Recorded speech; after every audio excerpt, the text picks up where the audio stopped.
அஸ்ஸலாமு அலைக்கும். வாரத்தில் 7 நாள் இருக்குது. அந்த 7 நாளுமே ஒவ்வொரு நாளைக்கும் ஒவ்வொரு திக்ர 1000 டைம்ஸ் 1000 முறை நம்ம ஓதிக்கிட்டே இருந்தோம் அப்படின்னா வாரத்தின் இறுதியில் 7000 தடவை நம்ம ஓதிருக்கோம். அந்த 7000த்துக்கும் சேர்த்து இறைவன் நம்மளுக்கு பல கோடி ஆயிரங்கள் நம்மளுக்கு இறைவன் கொடுப்பான் அப்படின்ட்டு அள்ளி அள்ளி கொடுப்போம் அப்படின்ட்டு ஒரு நம்பிக்கையோடு நம்ம ஓத போகிறோம். ஸ்டார்ட் பண்ணலாமா? சாட்டர்டே தான் வாரத்தின் முதல் நாள். அதாவது அரபி சம்மந்தமாக பார்க்க போனோம் அப்படின்னா சாட்டர்டே தான் வாரத்தின் முதல் நாள். இப்போ சவுதி அரேபியாவிலாம் யௌமல் அஹத் அப்படின்னு சொல்லுவாங்க. யௌமல் அஹத் அப்படின்னா வாரத்தின் முதல் நாள். வாரத்தின் முதல் நாள் சனிக்கிழமை, சாட்டர்டே அன்னைக்கு நம்ம ஓத போகிறோம் யா ஜுல் ஜலாலி வல் இக்ராம். சண்டே அன்னைக்கு ஓத போகிறோம் யா ஹையூ யா கையூம்.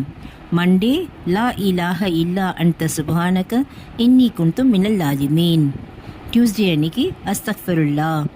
வெனஸ்டே அன்னைக்கு ஹஸ்புனல்லாஹு வ நியமல் வக்கீல். தேர்ஸ்டே அன்னைக்கு யா முயிசு. ஃப்ரைடே ஏற்கனவே சிறப்பான நாள் நம்மளுக்கு எல்லாருக்கும் ஃப்ரைடேஸ்னால் அதில் நம்ம சல்லல்லாஹு அலா முஹம்மத் சல்லல்லாஹு அலைஹி வசல்லம் அப்படின்னு ஓத போகிறோம். நிறைய பேர் ஓதிக்கிட்டு தான் இருப்பாங்க. ஃப்ரைடே அன்னைக்கு சலவாத்து சொன்னால் மிக்க சிறப்பு அப்படின்னு எல்லாருக்குமே தெரியுமா இருக்கும். ஆனால் இந்த 7 நாட்களுமே நம்ம ஓதுற சிறப்பு இருக்கு இல்லையா, அது இறைவனிடத்தில் நிறைய நன்மைகளை நமக்கு அள்ளித்தரப்போகுது. அதனால் எல்லோரும் ஓதலாமா? இதை நான் டிஸ்கிரிப்ஷன் பாக்ஸ்லேயும் கொடுத்துருக்குறேன், நீங்கள் பார்த்துக்கோங்க. அஸ்ஸலாமு அலைக்கும்.